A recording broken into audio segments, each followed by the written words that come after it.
Bonjour à toutes et bonjour à tous. On se retrouve aujourd'hui pour un nouvel interlude culturel. Et cette fois-ci, on va envoyer encore une fois du lourd, du très très lourd. Comme chaque vous pouvez fois. le voir avec ce sommaire merveilleux.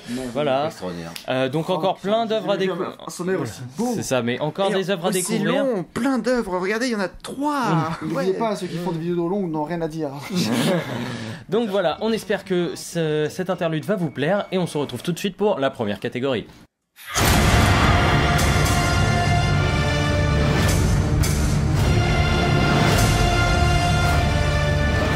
I have to leave.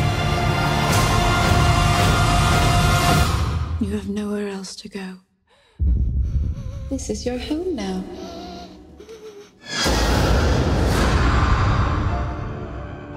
Crimson Peak, c'est le dernier film de Guillermo del Toro qui est sorti chez nous le 14 octobre 2015 et qui, avec plusieurs acteurs que moi j'aime beaucoup, dont Tom Hiddleston, Mia... Est-ce que t'es une fangirl ? Parce que je suis une fangirl totale de Tom. Et de... non, j'adore sa voix, vraiment. Le mec me charme beaucoup. Et Mia Wasikowska et surtout Jessica Chastain, que là je suis fanboy pour le coup.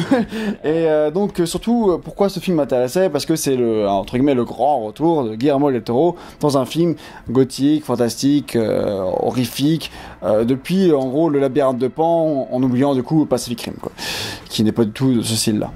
Non. Du coup. Ah bon. Crimson Peak, c'est vraiment un film, comme j'ai dit, la gothique. C'est vraiment ce qui le définit et vraiment ce qu'on va retenir essentiellement de ce film, c'est vraiment son esthétique, qui est vraiment, franchement, formidable. Il y a un travail absolument exceptionnel. Et ce film, il dure 2 heures, mais j'ai pas vu le temps passer du tout parce que c'était tout le temps super intéressant à voir. L'histoire, j'en reparlerai, elle est réputée pour pas être très bien, mais bon, pour moi, elle me dérange pas, elle suffit vraiment au film, et c'est vrai que tu vas pas retenir ça. Ce que tu vas retenir vraiment, c'est comment esthétiquement le film est incroyable. Comment au niveau de la réalisation, Guillermo del Toro il a fait un truc de fou. Il y a beaucoup de cadrages qui sont vraiment exceptionnels, des plans qui sont formidables, et vraiment esthétiquement tout un jeu qui est sublime, un jeu de couleurs notamment. Le rouge, et en fait, ça vient d'une idée toute conne, l'idée de l'argile. Et l'argile, c'est rouge. Ouais. Et enfin, tu l'as vu ? Non, mais je connais un petit peu le pitch. Et si tu veux, je sais qu'il y a un truc d'argile juste à côté. Et l'argile, comme c'est rouge, en fait, ça offre des coloris, mais absolument fantastiques. Ça faisait rêver à ce niveau-là. En gros, le film est entre guillemets en 2 parties. La première partie qui se passe aux États-Unis, et là, toute la grande partie du film se déroule à Crimson Peak, qui est un endroit en Angleterre et qui n'existe pas, je pense, mais du coup c'est un pic, une montagne d'argile, et du coup l'argile ressort du sol, et les gigantesques manoirs dans lesquels se passe le film s'enfoncent petit à petit dans le sol d'argile. Du coup, bref, ça c'est et ce manoir, il est vraiment incroyable niveau architectural. Ils ont vraiment créé quelque chose qui est fantastique, et vraiment il y a tout un jeu, tous les murs sont vraiment il y a quelque chose de très très organique qui se dégage de ce manoir, et parce que justement l'argile rappelle le sang, et puis il y a beaucoup de papillons morts qui se baladent, enfin qui sont dans... Des papillons morts qui se baladent. Non, des papillons morts qui se baladent pas du coup et qui sont sur les murs. Enfin, t'as tout un jeu qui rappelle du coup tout ce qui est organique. Et vraiment, voilà, ce que tu as retenu, c'est vraiment franchement la réalisation est vraiment incroyable. Et même dans tous les trucs horrifiques, parce qu'en fait, la dimension horrifique du film parle en gros de fantômes. Et ce qui est souvent un peu le délire de Del Toro. Il avait déjà fait ça avec L'Échine du Diable, que c'est un film qui est un film que je conseille vraiment beaucoup, que j'ai beaucoup aimé moi personnellement. Et là, les fantômes sont vraiment dérangeants. Enfin, ils sont vraiment, ils font un peu mélange entre des squelettes et des fantômes. Ils ont une espèce de silhouette, ils sont un peu organiques eux-mêmes, et ils sont vraiment dérangeants. Et à des moments, ils m'ont rappelé Lisa de Pity. Je pense qu'elle n'est pas sortie de l'imagination de Kojima pour le coup, mais plutôt de celle de Del Toro.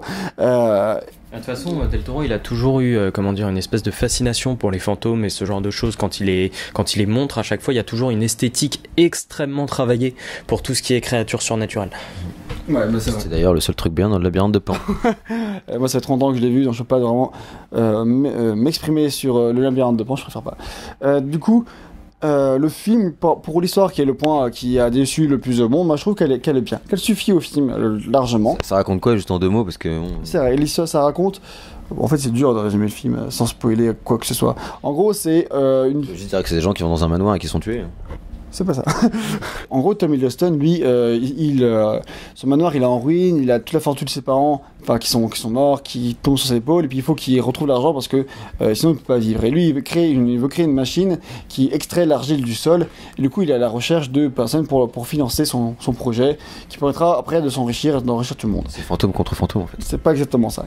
Non, en gros, après, du coup, il va aux États-Unis pour trouver du coup de l'argent, et du coup il tombe amoureux de la fille de l'homme à qui il voulait emprunter de l'argent.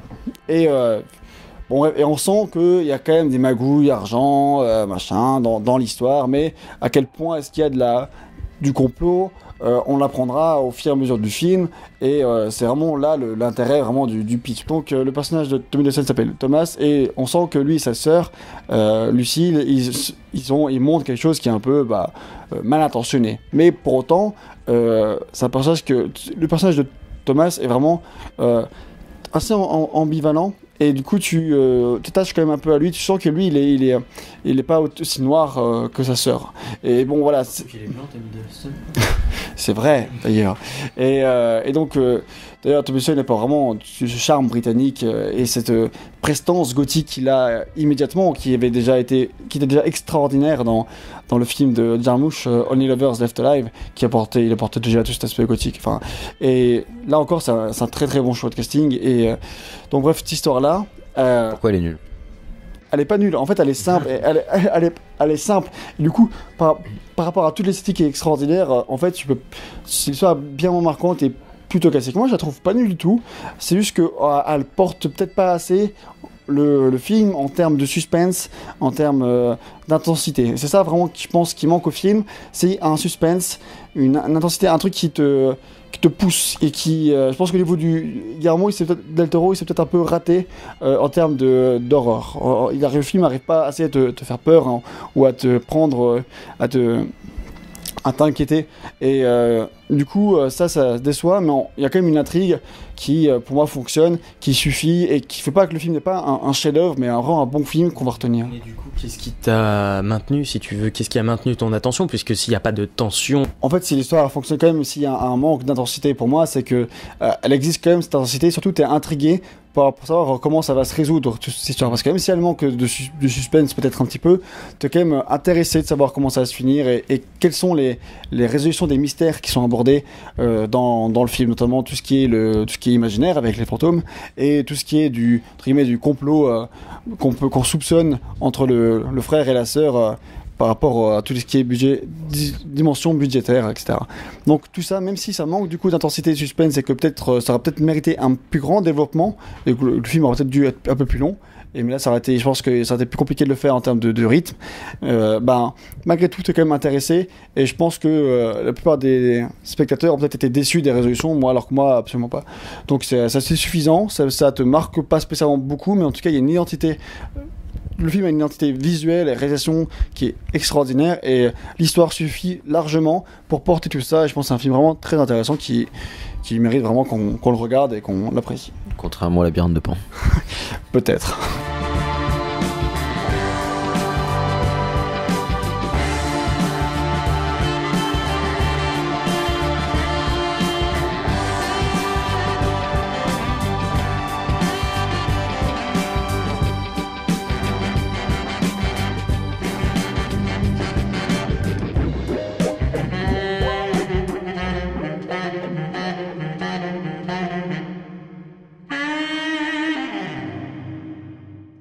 BoJack Horseman, c'est une série d'animation pour adultes, c'est écrit sur Wikipédia, mais c'est une série d'animation qui est créée par Raphaël Bob Waksberg, un truc comme ça, et qui met en scène du coup un personnage qui est un cheval.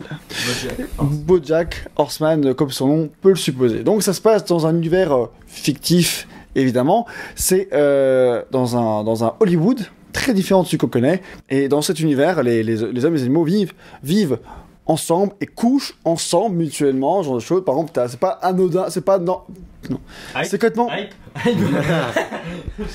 c'est complètement anodin de voir un cheval avec une femme, ou un cheval avec un chat, ou je regarde de ça, c'est pas anodin en fait. Souvent c'est non, voilà, enfin, c'est un univers comme ça complètement parce que dans le nôtre c'est anodin.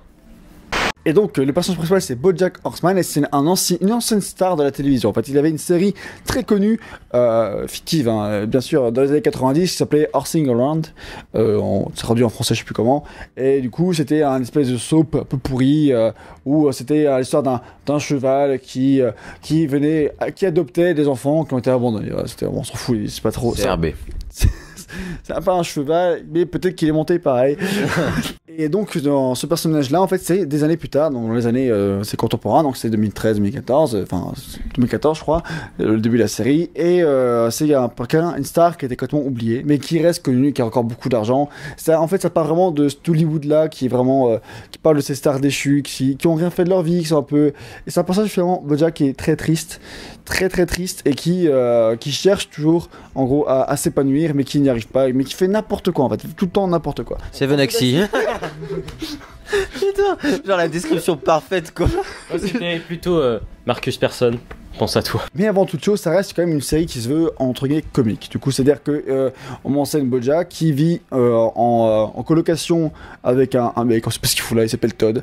Il vit là, il vit chez lui dans son manoir. Il est un peu paumé aussi, tout cas ton paumé aussi comme type.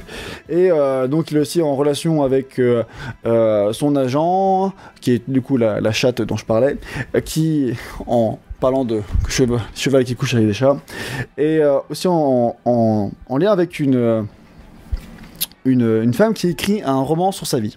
En gros, elle écrit sa biographie, et du coup, elle l'étudie, elle est là toujours avec lui, elle regarde ce qu'il fait, en tout cas, ça c'est dans la saison 1.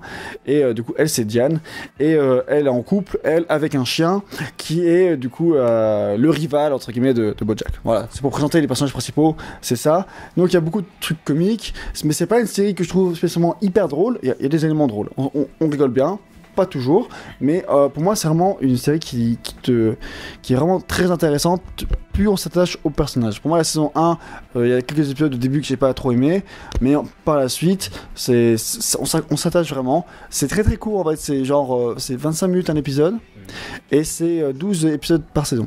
Donc en fait ça se regarde très rapidement, et c'est donc pour l'instant il n'y a que 2 saisons, et j'ai trouvé la saison 2 vraiment meilleure que la première, parce que les personnages sont encore plus étayés et qu'on s'attache à eux, et que vraiment il y a un parcours de ce personnage de BoJack et dans ses relations avec les personnages qui l'entourent, notamment avec Todd, et etc. Et puis d'autres personnages dont on parlera, et puis Diane, tout ça, enfin beaucoup de relations et beaucoup d'approfondissement de personnages, et c'est ça qui donne vraiment quelque chose qui est touchant, plus que drôle. C'est une série que je trouve vraiment touchante, et puis en même temps il y a tous ces délires, franchement, mêler l'univers d'Hollywood avec des animaux, ça donne plein de blagues qui sont extrêmement drôles, surtout qu'il y a des personnages, ils mettent beaucoup, vu que c'est Hollywood, ils mettent beaucoup de personnages qui existent vraiment. Par exemple, t'as Daniel Radcliffe qui est là, des moments, t'as Naomi Watts, mais c'est vraiment eux qui doublent en plus, c'est génial, enfin, et t'as c'est-à-dire qu'ils ont donné leur autorisation pour se faire enculer par les chevaux. C'est ça, et genre t'as Quentin Tarantino, c'est une araignée, c'est quand t'as Tarantula, du coup c'est plein de trucs marrants comme ça, et puis il y a énormément de jeux, c'est plutôt dans l'univers qui est vraiment très très drôle, je trouve. Mais le mec qui fait ça, c'est genre un adep, c'était un mec qui était pas connu, ou ça vient de grands noms qui font ça, enfin genre comment le projet il est arrivé à être aussi connu, parce que tout le monde en parle quoi. Parce que c'est porté par Netflix. En gros c'est une des séries produites par Netflix, et donc évidemment mis en avant sur son catalogue, et puis il y a beaucoup de gens connus qui doublent. T'as Will Arnett qui est... Will Arnett qui double, qui était un des personnages principaux de la série Arrested Development, qui est extrêmement drôle, c'est lui qui joue BoJack, et t'as Aaron Paul qui joue Todd, donc savoir ressemble pas du tout à celle qu'il a dans Breaking Bad. T'as Alison Brie qui joue dans la série Community, qui double Diane, et t'as plein d'autres personnages connus. Dans la saison 2, t'as Lisa Kudrow de Friends qui est là, en personnage récurrent, et t'as très souvent J.K. Simon qui a un rôle très présent dans la saison 2. T'as beaucoup de stars en fait qui doublent, et enfin ça vraiment, du coup c'est vraiment super cool. Et puis quand t'as les épisodes qui se basent précisément sur qui parle beaucoup plus de stars qui existent vraiment, moi, notamment l'épisode avec Daniel Radcliffe, je trouve vraiment extrêmement drôle, et puis en parallèle de ça, t'as des épisodes qui approfondissent vraiment le passé de BoJack, etc. C'est vraiment quelque chose qui est vraiment bien, vraiment c'est une de mes séries coup de cœur du moment. j'ai vraiment très très hâte de voir la saison 3. Ça doit pas du coup être fait par un indé alors, parce que si le mec il a tout pour payer tous ces doubleurs là. Non, ouais, voilà, c'est une série produite par Netflix vraiment, quoi. C'est vraiment un projet. Ah, d'accord. Ouais, non, mais au-delà du producteur, tu vois, genre vraiment le mec qui fait ça, genre non. Ouais, je sais pas tout ce c'est qu'il pas a fait, Raphaël. Mais c'est produit aussi par Aaron Paul et puis Will Arnett, tous ces stars-là produisent aussi en fait. c'est le petit-fils du cousin de. Je sais pas qui c'est du tout, j'aurais dû regarder peut-être, mais en tout cas j'ai vraiment hâte de voir la saison 3 parce que à chaque fin de saison, il y a des ouvertures et puis la saison 2 avait très bien poursuivi ce qui avait été abordé la saison 1 et j'ai vraiment hâte qu'on voit ce qui arrive ensuite à ces personnages auxquels on s'attache vraiment. C'est pas sur YouTube? C'est sur YouTube. Ah, j'étais persuadé que c'était sur YouTube, peut-être à cause du style cartoon en fait. Par Netflix, donc. Oui, bah oui, c'est pour ça que je pose la question. Pas du tout sur YouTube, c'est Sur uTorrent. c'est ça. Dernièrement, il y avait une promotion pas mal sur BitTorrent. J'avoue que j'ai sauté sur l'occasion. Et un truc que moi j'aime beaucoup dans cette série, c'est son générique, qui je trouve extrêmement chouette. Moi, enfin, c'est vraiment quelque chose auquel je porte vraiment attention, les génériques. Et très souvent, il y a les génériques, ce n'en est pas, par exemple Breaking Bad, c'est pas un générique ou c'est vraiment juste une petite intro stylisée. Mais là, il y a vraiment un générique très en couleur avec vraiment des thèmes qui se dégagent, une musique qui est superbe. Et en plus, ça, t'as un générique de fin avec une chanson que moi je trouve vraiment cool. Enfin, c'est vraiment des trucs qui.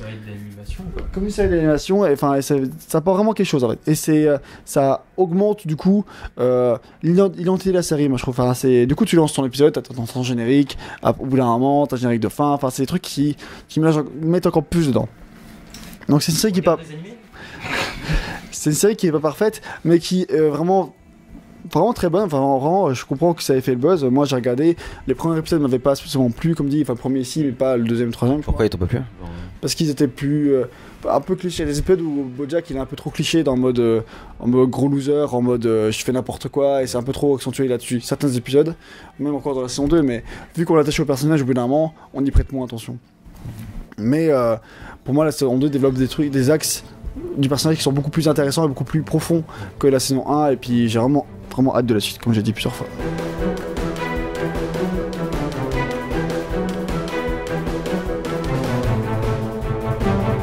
Alors Rayman in Concert, c'est un album de reprise orchestrale des musiques du premier Rayman qui était sorti en 1995, donc il y a 20 ans maintenant. C'est pas un concert live de Rayman? Genre Rayman il monte sur scène, il fait un concert? Non, ça, Rémi Gazelle, on t'attend quoi, Rémi. Bientôt Rémi, j'espère. Mais en attendant, non, c'est un album en fait amateur entre guillemets. Alors j'ai entre guillemets parce qu'en fait le mec qui fait ça, son pseudo c'est Ray Musicification en fait. Ray Musicification. C'est un peu compliqué à prononcer. Voilà, c'est comme Ray Musicification, effication en français. Si vous voulez chercher sa chaîne YouTube, en fait, c'est un mec qui fait des reprises orchestrales de musique de jeux vidéo. Et il fait pas que du Rayman. À la base, il faisait du Rayman, mais maintenant il fait je sais pas, du Legend of Zelda par exemple, assez souvent aussi. Et donc moi je le suis souvent parce qu'en fait j'adore ces reprises orchestrales. Ces reprises orchestrales sont super cool et en plus forcément vu que c'est des reprises orchestrales des musiques de Rémi Gazelle pour Rayman 1, bah ça, forcément si c'est bien fait ça défonce parce que les musiques de base défonçaient déjà. Et je lui avais demandé est-ce que tu compterais pas faire un album parce que ça serait cool qu'on puisse télécharger un album de reprise entier parce que plutôt que d'avoir des morceaux comme ça en mode random sur SoundCloud ou sur YouTube. Et du coup il a fini par sortir un album qui s'appelle Rayman in Concert et c'est sorti vers août ou septembre 2015 par là.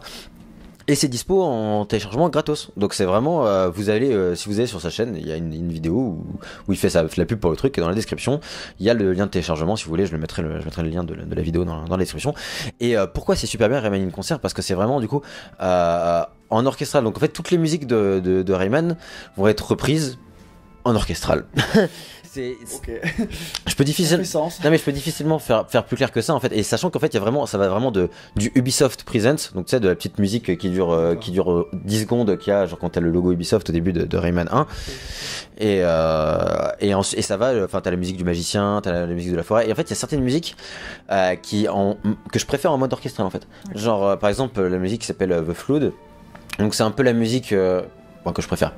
Ouais, que je trouve plus agréable à l'écoute en fait, qui est la musique quand t'as l'eau en fait qui monte dans Rayman 1, t'as une petite musique d'ambiance derrière, et en orchestral elle défonce. Il y a aussi la musique des crayons, donc du monde des crayons, donc Pitch Perfect, et en orchestral elle déboîte, elle est vraiment trop bien quoi. Alors après il y en a, la différence est assez mince quand même, enfin tu vois que c'est un peu plus orchestral mais le thème s'en prie. Après il y en a d'autres qui sont vraiment beaucoup reprises, par exemple Deep in the Caves, qui est très chouette. Je préfère Je me l'original. rappelle la nuit dernière. Je préfère. Non, c'est RB ça. Halloween la nuit dernière, Deep in the Caves, oui, mes bonbons et mes enfants. Bref. Et Deep in the Caves, c'est ma chanson préférée, c'est ma track préférée en fait du Rayman original. Donc je préfère encore l'original. Mais là, du coup, la reprise est quand même assez intéressante. Et par exemple, avoir la Mosquito's Rage, donc de la musique de combat de boss et tout en orchestral, c'est un côté super stylé parce que du coup, c'est plus léger en fait. C'est difficile à décrire, faut vraiment écouter, mais c'est vraiment une relecture un peu de Rayman en orchestral. Et le mec est doué, franchement, le mec est vraiment doué. C'est pas forcément un professionnel ou le mec qui fera les meilleures reprises de tous les temps, mais il est doué en tout cas pour les faire des musiques de Rayman, parce que donc ça c'est pas dans l'album, mais à côté il a aussi fait des reprises de Rayman 2 et de Rayman 3 et elles sont grave cool aussi. Ouais, ces reprises de Rayman 3, je les avais écoutées et genre la musique du Concile des Fées, il l'avait reprise, Ouais. mais elle était énorme. Ouais, c'est vraiment des super reprises. Le mec il est super doué pour faire de l'orchestral et donc pareil, même si vous aimez du coup beaucoup les musiques de Zelda, bah il y en a aussi, donc je vous encourage vraiment à aller sur sa chaîne et à s'abonner d'abord parce que il a pas énormément d'abonnés non plus. C'est pas comme Smooth McGrew, un truc. Smooth McGroove que je suis aussi, qui fait des reprises qui sont énormes aussi, mais enfin qui Lui, lui tout à est la ultra connu. Ouais, lui tout à la bouche et qui est en acapella en fait, et qui est C'est ouf, hein, ce qu'il fait. et c'est incroyable. Ouais, si vous connaissez pas, allez voir Smooth McGroove aussi, ça vaut le coup. Lui il fait vraiment de tout, plutôt du rétro quand même, et c'est vraiment cool aussi. Nintendo Retro. Et beaucoup de Nintendo, ouais. Et du Sega et tout, enfin, ouais, un peu l'époque 90 on va dire. Et donc voilà, donc c'est pour cet album Rayman in Concert, bah, je peux que vous conseiller d'aller le télécharger puisqu'il est gratos et les musiques de Rayman 1 défonçaient déjà, et donc là avec cette reprise orchestrale c'est trop cool parce que là on a cette reprise orchestrale qu'il a fait en album pour les 20 ans de Rayman. Il y a en même temps Rémi Gazelle qui, j'espère, on va voir enfin son projet aboutir, le Rayman 1 Music Projects, avec la reprise du thème de Mr. Dark à la guitare électrique. Elle est monstrueuse. Ouais, tellement quoi. Elle est tellement monstrueuse que mais genre j'en peux plus d'attendre leur album quoi. Là, il faut que ça sorte. Donc en attendant j'ai ça. C'est cool. Donc voilà. Et ce qui est bien c'est que voilà, il couvre tout le jeu. Peut-être pas forcément tous les thèmes, mais tous les thèmes principaux. Donc voilà, il se permet même de terminer sur une petite track bonus qu'il a composée, qui est dans le même esprit, qui est pas dans le jeu base. Donc voilà, c'est vraiment un album que je vous conseille. Allez voir la chaîne, abonnez-vous, il y a le lien dans la description, et téléchargez l'album. Et voilà, si vous aimez l'album musique et si vous aimez les bonnes OST de jeux vidéo, donc bref, si vous êtes quelqu'un de bon goût, foncez. Et c'est tout ce que j'ai à dire. Et voilà, c'est fini. Et oui, Déjà, ce nouvel interlude culturel, on sait, ça passe vite. Hein. pourtant on en avait des choses à dire. Hein. Pourtant, on avait des choses à dire, hein, comme d'avant. On sait pas fermer nos gueules. Même si on a fait des vidéos longues. Hein. Voilà, mais bon, en tout cas, on espère que ça vous aura plu jusqu'au bout, que les œuvres qu'on a permis de vous faire découvrir vous auront plu ou intéressé. On attend toujours vos suggestions dans les commentaires. En attendant, si vous avez aimé la vidéo, n'hésitez pas à mettre un pouce. En vrai, on rigole, mais ça nous fait toujours plaisir. Et Voilà, puis, à partager au cas où. Enfin, voilà, si vous voulez faire découvrir les le œuvres. partage culturel. Et nous, on aurait dû appeler ça comme ça. Mais oui, Voilà. Bah, on renomme la série, on recommence. Partage culturel numéro 1. Voilà. Et en tout cas, on vous dit merci à toutes et merci à tous. Et Et à à dans 2 semaines.